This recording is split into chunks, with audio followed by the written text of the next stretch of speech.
from the Southeast Conference. And Here we go again. Today we're going to preview the Tennessee-Florida game. The video right before this, we talked about Tennessee mainly. Had a little bit of Florida in there, so if you want to hear a little bit from Florida about that segment, you can tune in there. But this is Tennessee-Florida preview. I mean, not preview, recap Tennessee-Florida, and then a preview for Kentucky versus Florida.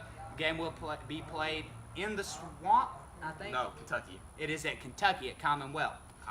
Commonwealth, 7:30 game, Eastern time. That place gonna be rocking. Yeah. That's our first big home game. Rocking. But 7:30 on the SEC network, Eastern time. So just a little bit breakdown. We kind of broke down Florida in the last video. This one, they were pretty evenly matched, is what we said in the last video. That's what we thought going into the game. Yeah, Tennessee, Florida, we thought they were both right there on the same level throughout the East. They were both in the same tier. They're towards the top. I mean, Florida has won the East the last 2 years, I think, if not longer. Yeah. At least the last 2 years. But they won it with 2 losses. So Tennessee fans, give you a little shout out right here. Tennessee's not done.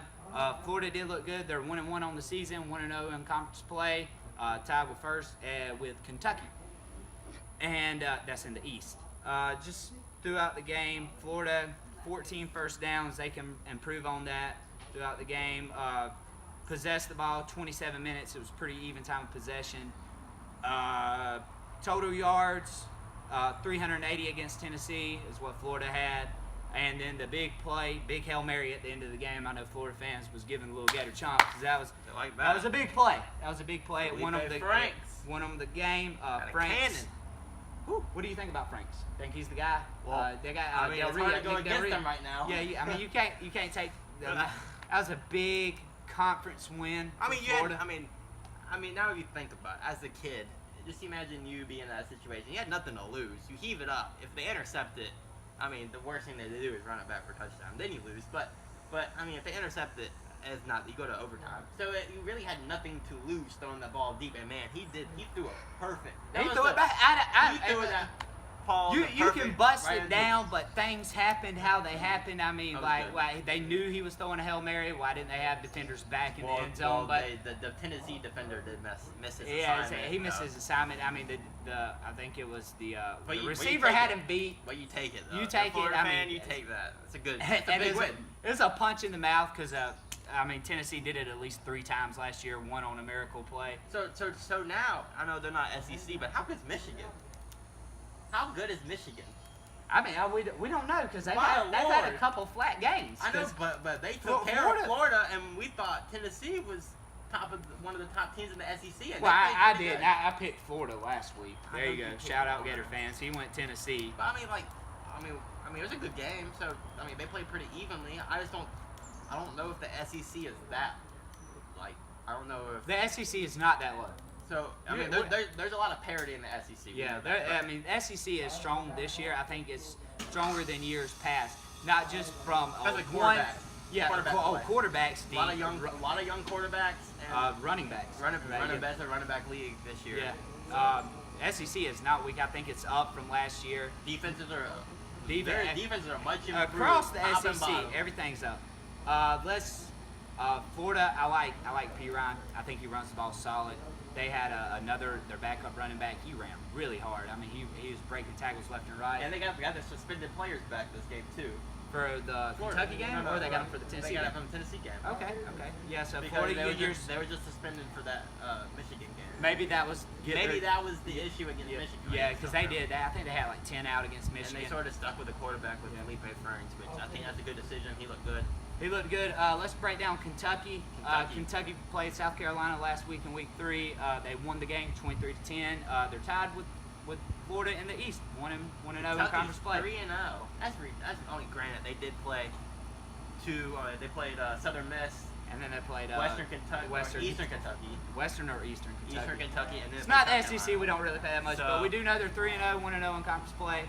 I think they are sitting at first place. A lot of question marks about South Carolina, but we got a lot of question marks about South Carolina, but I got a lot of question marks. It's a good win on the road. Williams-Brice was packed to the brim. Yeah, that was. They played a good game.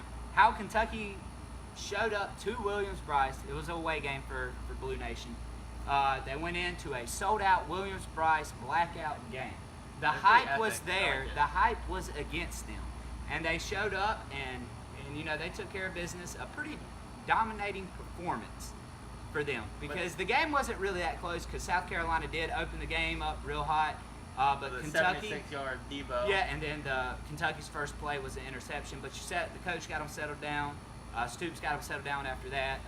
Coach, he made a great defense. They have I'm pretty sure that they 56 yards rushing per game, which is the best in the SEC defensive wise. Rush That's defense. Yeah, that's solid. I mean, just look at the stats that they did. They held South Carolina to 54 yards. Rushing, But yeah. That's another topic. We're getting into South Carolina on your little soapbox there with South Carolina. Oh yeah, I need to buy some Kleenexes out here. But Just previewing Kentucky and Florida right here. it's gonna be a good game. 184 yards rushing against South Carolina for Kentucky. 168 rushing yards for Florida against Tennessee. So that's pretty close. But granted, I mean, I think this game's going to rely heavily on who can run the ball the best. Like you brought up, Kentucky's defense is pretty good. But we all know Kentucky's offense is more of a run offense yeah, too. I mean, so they got the quarterback. He's not got the one best heck of a passer. running back, too. Yeah, I mean he broke it. He broke it for 58 yards against South Carolina to ice the game. So good for him. Turnovers. Let's see how many Kentucky had. 2-2. 2 and 2. One fumble, one interception. One fumble, one interception. That's not too bad. That's They not had- too I bad. mean, You want to clean that up? They had 4 penalties for 10 yards. I mean, they were declined. Some of them were declined, but still, they didn't beat themselves. They played a solid They game. didn't beat themselves. I mean, this game's at home, so maybe them penalties don't happen because you got to factor in the environment crowd that they were in. noise, Yeah, you put in the false crowd noise. starts. But the key to this, I mean, the storyline that everybody's talking about for this game is that Florida has beat Kentucky 30 straight games. Can Kentucky break the streak? I don't even know if Kentucky fans know that, but I mean, I'm pretty sure they do. Wasn't even alive the last time Kentucky beat Florida. 30 years. That is at least 7 classes, graduating classes. So That's there- ridiculous. So just in perspective, nobody on this Kentucky roster, even the coaching staff, has ever beat Florida. None of them. I mean, I wasn't even born, and I'm the closest. I wasn't even born. So none of these players on these rosters were even born the last time. Yeah, I know, right? That's crazy. I hope Kentucky So you can pull can't. off a I mean, victory. as Florida, I mean, how demoralizing would that be if you were the class to lose to Kentucky? But Kentucky's Kentucky's a lot better than what they were. Yeah, back in the Kentucky day. has built their program up. It They're is now solid. not just a basketball school. I'm not quite buying their stock off of Amazon. I mean, I don't know how you're doing it. I think they need this win. If they get this win, I'm sold on Kentucky. I think this is the win for me, or the game. The game, because I mean, after that, who do you beat? You only got to beat Georgia, right? Georgia. Yeah, you got to beat Georgia, but Georgia then can. you gotta win. But see, you gotta can beat still, Missouri. you can still You gotta beat- lose. You can still lose to Georgia and still win the East if you're Kentucky because you're coming out so hot. Yeah, true. Because I mean, You have to rely on Tennessee, Florida, or Vanderbilt. to take care But of I mean, business, but- that's how the things work out in the East. So Kentucky, congratulations on your big win. Florida, this is a little bit harder game than playing at Carolina because I think Florida will be ready. I think Kentucky will be ready. I think this is a It's gonna solid be game. a good game. 7:30. 7:30 on the SEC network. Yep. 7:30 Eastern time. So guys, tune in to that. Oh my God. Hey guys, like and Subscribe. Grunk Spike, bam!